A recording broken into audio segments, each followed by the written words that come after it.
Karen Fitzgerald's perfect wedding day unraveled the moment a skunk waddled down the aisle. Guests screamed, chairs toppled, and from my porch across the yard, I watched it all unfold, arms crossed, savoring the chaos. The look on her face, silver sequins shimmering, mouth agape in horror, was priceless. Let me back up. I'm Jake Morrison, 35, a quiet software engineer who moved to Maple Grove for some peace after years of noisy apartment life. What I got instead was Karen, our HOA president and my nightmare next-door neighbor. While I was out of town for a work trip, Karen seized the opportunity to hijack my backyard. When I arrived home early Sunday morning, still groggy from a red-eye flight, I found my lawn transformed into a full-blown wedding venue. Chairs, floral arches, a string quartet, even a 5-tier cake. I stormed over to her house. She answered in a bathrobe, smiling like this was all perfectly normal. Didn't she get the memo?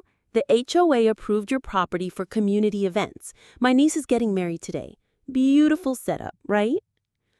I told her I'd never approved anything. That's when she produced a forged document with my supposed signature. I hadn't attended a single HOA meeting in 6 months, let alone signed off on anything. But Karen wasn't backing down. This wedding is happening, she snapped. If you cause a scene, I'll report you to the HOA for disturbing community harmony.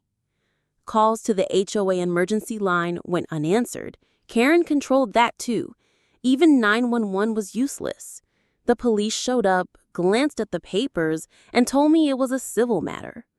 By noon, the backyard looked like a wedding magazine exploded. Caterers, photographers, guests arriving in suits and gowns, none of them aware they were trespassing. I tried reasoning with Karen again. This is illegal. I'll sue. Do it, she sneered. By the time you get to court, this will all be a memory. That's when I got creative. I called my friend Tom, a wildlife relocator. He mentioned he had 4 skunks he was planning to release in the woods later that day. I asked if I could borrow them for a quick catch and release on my property, legally, of course. He handed me 2 crates with skunks and a rope system to open them safely from a distance. Just make sure you're upwind, he grinned.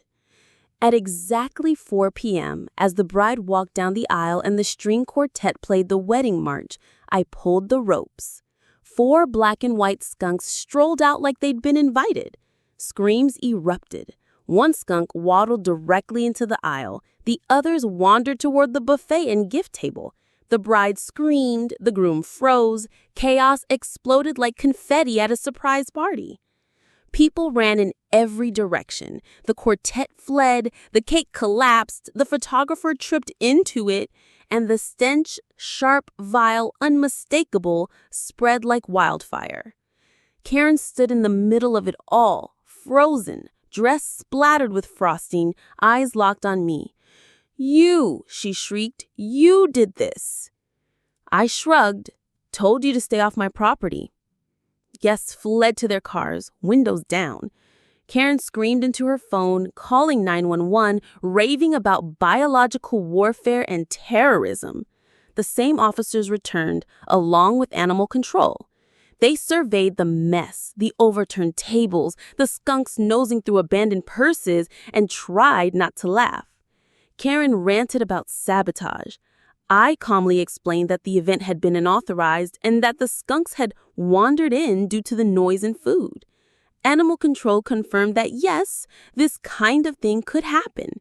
When asked for proof I had approved the wedding, all Karen could produce was the forged form. The officers weren't buying it.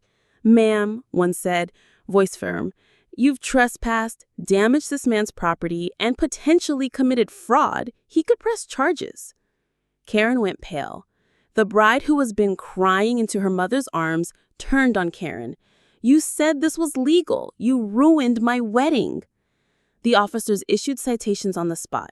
Trespassing, vandalism, disturbing the peace. Over $3,000 in fines. But that wasn't the end. On Monday, the HOA called an emergency meeting. I came armed with photos, videos, and footage of Karen orchestrating the whole event on my lawn. The board was furious, not just at the incident, but the legal risk she exposed them to. They voted 6-0 to remove her as president. Karen burst into tears and fled the meeting. News spread fast. The local paper ran the story under the headline, "HOA President's Power Trip Ends in Skunk-Bombed Wedding." The article featured Karen mid-scream, covered in cake, pointing at a skunk. Her reputation tanked. Clients at her real estate firm requested different agents. Eventually, she was asked to take a leave of absence. Then came the bill from my lawyer, $8,000 for lawn restoration, landscaping, and professional cleaning, plus the matter of the forged signature, a felony offense. Faced with a potential court case and jail time, Karen paid the full amount and signed an agreement never to step foot on my property again. As she handed me the check, hands trembling, she whispered, "I was just trying to help my niece." I took the check, shut the door, and went inside. Then I made coffee, opened the window, and breathed in the lingering scent of justice and skunk.